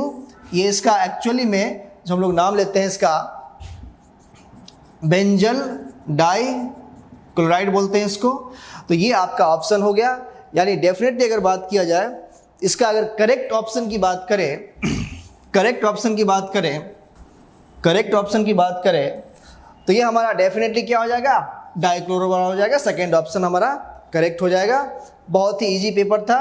कोई भी आदमी सब्स्टिट्यूशन से है, आप कहेंगे सर यहाँ पे फ्री रेडिकल सब्स्टिट्यूशन और यहाँ पे SN1 मैकेनिज्म, दोनों का दोनों सब्स्टिट्यूशन है। यहाँ हमारा प्रोडक्ट बन जाएगा बेंजल्डिहाइड, लेकिन 2 हमारा क्या होना चाहिए? X की जगह 2 होना चाहिए। ठीक है, चलिए नेक्स्ट में आ रहा हूँ मैं। क्वेश्चन नंबर 111, ध्यान दीजिए। Identify the incorrect statement. Incorrect पूछ रहा है आपसे, इसको आप पहले कोट कर लीजिए। ध्यान से देखिए, आप इस पूरे क्वेश्चन में आप ध्यान से देखिए जरा। Transition metals and their compounds are known for their catalytic activity. बिल्कुल सही बात है।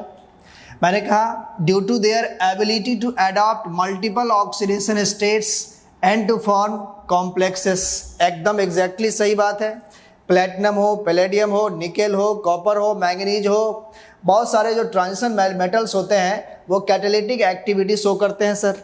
बिल्कुल। और उसका जो ऑक्सीडेशन स्टेट होता है वो वेरिएबल होता है। ये एग्जैक्टली करेक्ट है, लेकिन मुझे पूछ रहा है इनकरेक्ट स्टेटमेंट। अब interstitial compounds are those that form when small atoms like H, C, O और N are trapped inside the crystal lattice of metals. बात सही है। ये जो कंपाउंड्स होते हैं इसमें छोटे छोटे गैप होते हैं और ये स्मॉलर एटम्स को ट्रैप कर लेते हैं और trap inside the crystal lattice. बिल्कुल करेक्ट बात है। ये भी करेक्ट, ये भी करेक्ट। अब देखिए ऑक्सीडेशन स्टेट्स ऑफ क्रोमियम इन, देखो एकदम चोर पकड़ा जाएगा। यहाँ पे देखो आप, ये चोर पकड़ा जाएगा। इसका ऑक्सीडेशन स्टेट +6 है, क्रोमियम का यहाँ भी क्या है? +6 है। और इसमें कह रहा है नॉट द सेम। यानी ये जो स्टेटमेंट में है थर्ड वाला, ये आपका इनकरेक्ट हो गया, बिल्कुल गलत हो गया। ये डाइक्रोमेट है, क्रोमेट है सर। ये हमारा ऑप्शन क्या होगा सर? करेक्ट हो जाएगा। बहुत आसान है। नेक्स्ट में बात करता हूं क्वेश्चन नंबर 112 की। 112 ऑर्गेनिक से which of the following is a cationic detergent. अब देखिए डिटर्जेंट से क्वेश्चन आ गया। अब केटायनिक का मतलब कि A+ आ जाए। ये देखिए केटायन आ जाए डिटर्जेंट पे, केटायनिक डिटर्जेंट होना चाहिए। अब देखिए केटायनिक डिटर्जेंट का मतलब इसमें देखिए तो सोडियम स्टीयरेट। अब सोडियम स्टीयरेट पे क्या होगा? नेगेटिव चार्ज होगा। इस पे क्या होगा? पॉजिटिव चार्ज होगा। ये होगा। अब बताइए, ये देखिए सीटाइल ट्राइमिथाइल अमोनियम ब्रोमाइड, ये डायरेक्टली आपका एनसीईआरटी से है, एकदम फैक्चुअल क्वेश्चन है सर, डायरेक्ट है। अब सीटाइल, इसको देखिए कैसा होता है, CH2 15 ट्राई मिथाइल ऐसे करके लगा होगा, और पॉजिटिव चार्ज और Br माइनस। अब देखिए ये डिसॉल्व हो जाएगा, बाहर निकल जाएगा, और ये जो होगा इस पे कौन सा चार्ज होगा, +1 चार्ज होगा, और ये जो होगा इसका कैटायनिक डिटर्जेंट का एग्जाम्पल है। सेकेंड नंबर इसका ऑप्शन क्या होगा आपका, करेक्ट हो जाएगा। कैटायनिक डिटर्जेंट, कैटायनिक डिटर्जेंट एकदम फैक्चुअल क्वेश्चन है, सीधा सीधा टारगेट क्वेश्चन है, इसमें कोई इसमें डिफिकल्टी लेवल की बात ही नहीं है। क्वेश्चन नंबर 116 की बात करते हैं। Match the followings. देखिए ऑक्साइड और नेचर, आपको ये केमिकल बॉन्डिंग में या पीरियोडिक टेबल में आपको बताया गया होगा, टीचर ने बताया होगा। Carbon monoxide, carbon monoxide, carbon monoxide और नाइट्रिक ऑक्साइड, कार्बन मोनोऑक्साइड और नाइट्रिक ऑक्साइड कैसे होते हैं सर, न्यूट्रल होते हैं, न्यूट्रल, न्यूट्रल होते हैं। और ये नॉन मेटल के ऑक्साइड कैसे होते हैं, एसिडिक होते हैं। मेटल के ऑक्साइड कैसे होते हैं, बेसिक होते हैं। और ये एम्फोटरिक कैरेक्टर होगा, बिल्कुल बात सही है। अब सीधा सा ऑप्शन देखो ना, अगर जो भी आपको याद है, देखिए कार्बन मोनोऑक्साइड का सीधा सीधा क्या लगा दो, न्यूट्रल। अब बताओ ए का कौन सा ऑप्शन है, सेकेंड ऑप्शन है। तो ए में सेकेंड ऑप्शन फर्स्ट में है, सेकेंड में नहीं, थर्ड में नहीं, फोर्थ में नहीं, यानी यही ऑप्शन करेक्ट होगा सर। बाकी सब क्या होगा, रॉन्ग होगा। ये आपका ऑप्शन करेक्ट हो जाएगा। नेक्स्ट क्वेश्चन की बात करते हैं। क्वेश्चन नंबर 114 की बात कर रहे हैं। Identify the incorrect match. देखिए नेम, देखिए IUPAC नेम, और ये जो नेम है वो ऑफिशियल IUPAC नेम आपका एक्सेप्टेड है। ये देखिए इसके ऑनर में, साइंटिस्ट के ऑनर में कुछ स्पेशल नाम रखा गया है, ठीक है। देखिए अनिल अनियम, आई मीन ए हमारा क्या है 101 है। देखिए अनिल ट्रियम, ये हमारा क्या है 103 है। अनिल हेक्सियम क्या है, ये 106 है। और ये हमारा 111 है, अनियम। देखिए 101 के लिए मैंडेलेवियम करेक्ट है, 103 के लिए लॉरेंसियम करेक्ट है, सीबोर्गियम इसका करेक्ट है। लेकिन 111 के लिए रोंटजेनियम होता है, रोंटजेनियम होता है। और यहाँ पे ये दे रखा है, यानी ये गलत है, यानी कि थर्ड ऑप्शन इसका करेक्ट होगा सर। बाकी सब क्या है, सही है। ये हमारा मिसमैच हो गया। आंसर 3 इसका होगा बिल्कुल, जिसमें डी का इसने 4 दे के रखा है, जो कि इसमें कह रहा है इनकरेक्ट ऑप्शन होना चाहिए। ये आपका इनकरेक्ट ऑप्शन हो गया, रोंटजेनियम। नेक्स्ट क्वेश्चन देखिए 118, बहुत ही सो सिंपल, एकदम आसान। Reaction between benzaldehyde and acetophenone in presence of dilute base. मैंने कहा बेंजल्डिहाइड प्लस मैंने कहा एसिटोफेनॉन 5COCH3। आप कहेंगे अल्कालाइन मीडियम है सर, बहुत आसान है। मैंने कहा था अगर एल्डोल की बात करे कोई और कैनिजारो की बात करे, तो मैंने कहा एल्डोल का रिएक्शन क्या होगा सर, फास्ट होगा। ये हमारा ड्रास्टिक कंडीशन पे होता है, ड्रास्टिक कंडीशन पे होता है। अगर अल्फा हाइड्रोजन प्रेजेंट है तो किसको प्रेफर करना चाहिए, एल्डोल को। ये रिएक्शन आपका एक्वस कंडीशन में, माइल्ड कंडीशन में इजीली हो जाएगा। अब देखिए इसके पास अल्फा हाइड्रोजन है, आपने कहा सर इसको अटैक करवाना है नेगेटिव चार्ज करके, इस पे अटैक हो जाएगा। ये सिंपल 2 डिफरेंट कंपाउंड्स के बीच में हो रहा है, 2 डिफरेंट कंपाउंड्स के बीच में हो रहा है। इसको क्या लगा देंगे, क्रॉस लगा देंगे। तो क्रॉस एल्डोल कंडेंसेशन, आपको पता है एल्डोल कंडेंसेशन 3 टाइप्स का होता है, सिंपल होता है, क्रॉस होता है और इंट्रामोलिकुलर होता है। ये किसकी बात कर रहा है सर, क्रॉस एल्डोल की बात कर रहा है, यानी ऑप्शन 3 आपका करेक्ट होगा। नेक्स्ट क्वेश्चन देखिए, question number 119, very easy. A tertiary butyl carbocation is more stable than a secondary butyl carbocation because of which of the followings। चलिए tertiary butyl carbocation, this is tertiary butyl and secondary butyl carbocation। एक आपका आ गया secondary butyl carbocation। मैंने कहा this is more stable, इसका option देख लीजिए, plus are effect of CH3, resonance का इफेक्ट CH3 तो शो नहीं करता, minus are effect of CH3 ये भी नहीं होता। हाइपर कंजुगेशन एक इंपॉर्टेंट बात है, इसमें हाइपर कंजुगेबल हाइड्रोजन्स कितना है, नंबर ऑफ हाइपर कंजुगेबल हाइड्रोजन्स है इसमें 9, और इसमें कितना है सर 5 है सर। प्लस H इफेक्ट यहाँ पे इसका ज़्यादा है, प्लस H इफेक्ट यहाँ पे इसका कम है, इसीलिए इसका एसिडिक क्या होगा सर, ज़्यादा होगा। ये हमारा ऑप्शन करेक्ट है। लास्ट वाला ऑप्शन था हमारा minus I effect of CH3, minus I effect यहाँ पे शो नहीं करता सर, ये CH3 जो होता है वो यहाँ पे प्लस आई शो करता है, प्लस आई, लेकिन प्लस आई से डोमिनेंस किसको मिल गया, ये हाइपर कंजुगेशन को डोमिनेंस मिलता है, इसका इफेक्ट ज़्यादा क्रूशियल है, इसकी हम लोग बात कर रहे हैं यहाँ पे।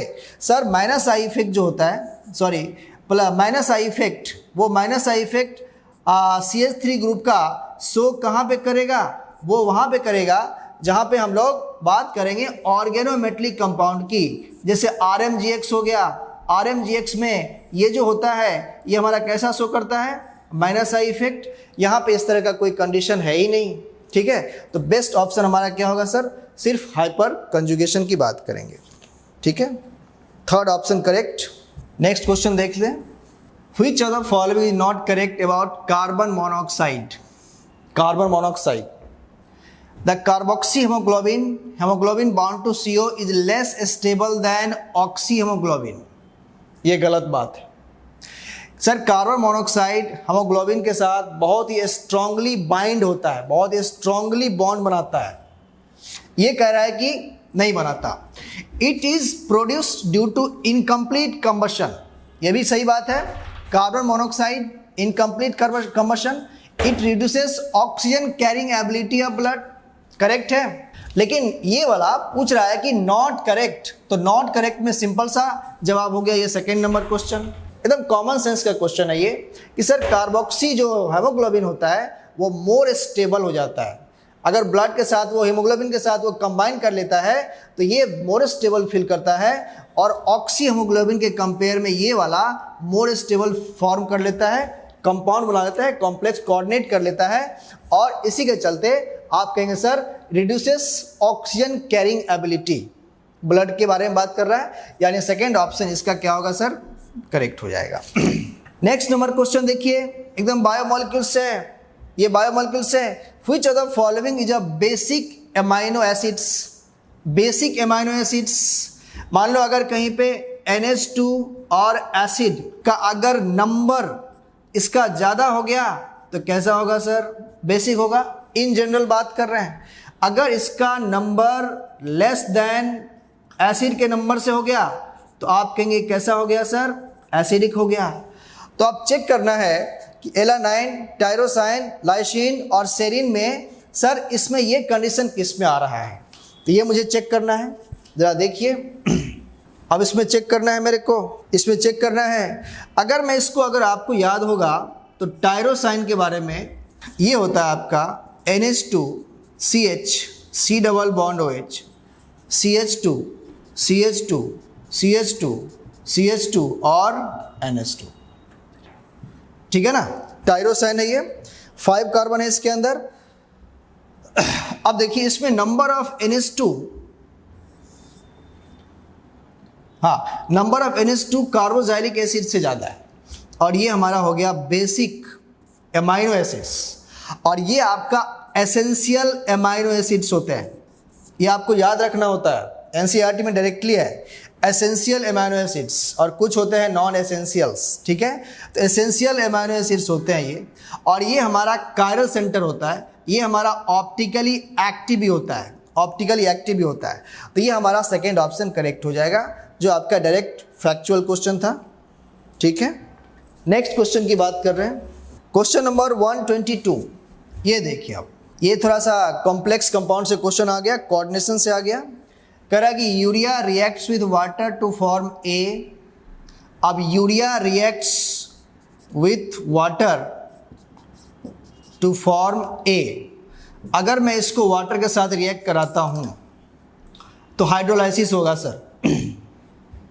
ये बन जाएगा carbon dioxide plus NH4OH ammonium hydroxide, to form A which will decompose to form B. अब ये डिकम्पोज होता है, मैंने कहा डिकम्पोज होने के बाद NH3 प्लस वाटर, इसकी बात करता है अमोनिया, सिंपल है। B when passed through Cu plus aqueous deep blue colour solution. अब पता है ना डीप ब्लू कलर सॉल्यूशन होता है इसका, डीप ब्लू कलर सॉल्यूशन। अब देखिए कॉपर प्लस 2 एक्वस हो गया प्लस 4 NH3, ये कॉम्प्लेक्स बनाएगा, ये डीप ब्लू कॉम्प्लेक्स बनाएगा। ये हमारा फर्स्ट ऑप्शन आपका करेक्ट हो जाएगा, फर्स्ट ऑप्शन आपका करेक्ट हो जाएगा। थोड़ा सा सोचने वाला क्वेश्चन था ये। नेक्स्ट क्वेश्चन की बात कर रहा हूँ, question number 128। Question number 128, which of the following alkane cannot be made in good yield by Wurtz reaction। Wurtz reaction की बात कर रहा है। Wurtz reaction में एक बहुत बेसिक बात है, बहुत फंडामेंटल बात है कि अगर आपका ओपन चेन कंपाउंड है तो ओपन चेन कंपाउंड में इसका जो इल्ड होता है, गुड इल्ड, वो होता है सिमेट्रिकल एल्केन। सिमेट्रिकल एल्केन, ऐसा एल्केन जो 2 इक्वल हाफ्स में डिवाइड किया जा सके, यानी even number of carbon, even number of carbon atoms. अब देखिए इसमें कह रहा है कि गुड इल्ड किस में बनेगा। देखिए कंपाउंड आपका दे दिया 2,3 डाइमिथाइल ब्यूटेन, ये हो गया 2,3 dimethyl butane. This is normal heptane, देखिए 7 कार्बन आ गया। नॉर्मल ब्यूटेन, देखिए नॉर्मल ब्यूटेन आ गया, नॉर्मल हेक्सेन आ गया, ये देखिए। अब देखिए इस कंपाउंड को मैं इक्वल हाफ कट कर सकता हूं, ये सिमेट्रिकल एल्केन हो गया, ये भी सिमेट्रिकल एल्केन हो गया, इधर भी 2 इधर भी 2, ये भी आपका सिमेट्रिकल एल्केन हो गया, ये देखिए। लेकिन नॉर्मल हेप्टेन आपका क्या हो गया सर, अनसिमेट्रिकल हो गया, ये आपका पुअर इल्ड में आएगा, ये अच्छा इल्ड नहीं आएगा। तो कह रहा है कि cannot be made in good yield.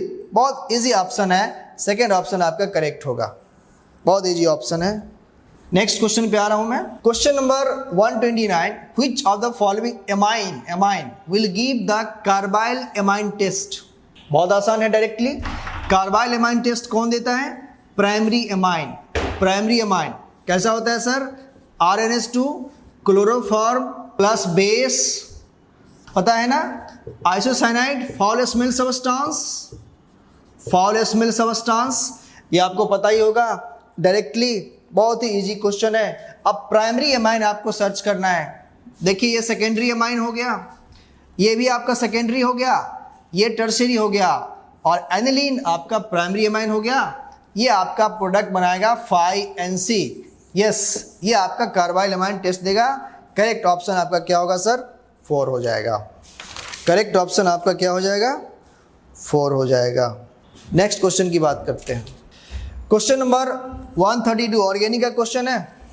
132, anisole मिथॉक्सीबेंजीन, anisole, इसको मैंने अगर HI के प्रेजेंस में anisole on cleavage with HI, बहुत आसान है, एकदम यहाँ से कट करते थे हम लोग और ये हमारा बन जाता था फेनॉल और मिथाइल आयोडाइड।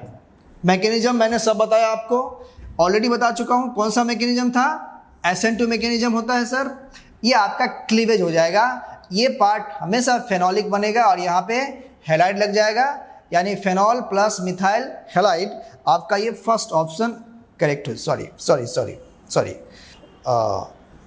देखना पड़ेगा इसमें। ये देखिए फेनॉल और मिथाइल आयोडाइड, फोर्थ ऑप्शन इसका करेक्ट हो जाएगा। और नेक्स्ट में देखिए क्वेश्चन आ गया 134, ऑर्गेनिक से आ गया। ये आ गया किससे, प्रैक्टिकल ऑर्गेनिक केमिस्ट्री से आ गया, क्लास 11 का है ये। क्वालिटेटिव एनालिसिस फर्स्ट चैप्टर देखा होगा आपने। Paper chromatography is an example of, एकदम NCERT से डायरेक्ट उठा के डाल दिया है, एकदम डायरेक्ट उठा के डाल दिया है इसने। बस याद रखने वाली बात है, फैक्चुअल है। मैंने कहा इसमें आपको ये आपका होगा पार्टीशन क्रोमेटोग्राफी, डायरेक्ट याद रखना है सर, फर्स्ट ऑप्शन इसका करेक्ट हो जाएगा। और नेक्स्ट में 135, match the following and identify the correct option. Correct option देखिए अब, कार्बन मोनोऑक्साइड और H2, देखिए कौन सा गैस है, सिंथेसिस गैस या सिन गैस या सिंथेसिस गैस, बात सही है सर। ये देखिए temporary hardness of water, yes होता है। बाइकार्बोनेट, बिल्कुल सही। बोरेन, डाइबोरेन, B2H6 सबको पता है। An electron deficient, diborane, dimer of BH3। और हाइड्रोजन पेरोक्साइड, ये हमारा नॉन प्लैनर स्ट्रक्चर होता है, 3D होता है, ये भी आपको मालूम होना चाहिए, पता है ना सर। ऑक्सीजन H इस तरह से होता है, इस तरह से होता है सर। ये जिस प्लेन में, उस प्लेन में ये नहीं है, 3 डायमेंशनल होता है, 3 डायमेंशनल आपका होता है, इस तरह का होता है। और इंटर प्लैनर एंगल ऑलमोस्ट 115 होता है, इसके बीच का एंगल 94 डिग्री होता है। और ये हमारा इस तरह का होता है सर स्ट्रक्चर, नॉन प्लैनर होता है, यानी HO और H सेम प्लेन में लाई नहीं करता, नॉन प्लैनर हो गया, ये इसका ऑप्शन हो जाएगा। सर अगर मैं इसके ऑप्शन की बात करूं तो आप चेक कर लीजिए, इसका जो ऑप्शन होगा 4th ऑप्शन इसका करेक्ट हो जाएगा। ये आपका आंसर 4 इसका करेक्ट हो जाएगा, आंसर 4 इसका मैच कर जाएगा, ये इसका करेक्ट ऑप्शन हो जाएगा, ठीक है ना। तो आपने देखा इसमें पेपर एनालिसिस, और देखो अगर तो जिसको स्पीड और एक्यूरेसी पता होगा वो बाजी मार के चला जाएगा। और thank you, best of luck. देखिए इसमें आप लोग का स्कोर कितना आता है। चलिए ओके, थैंक यू।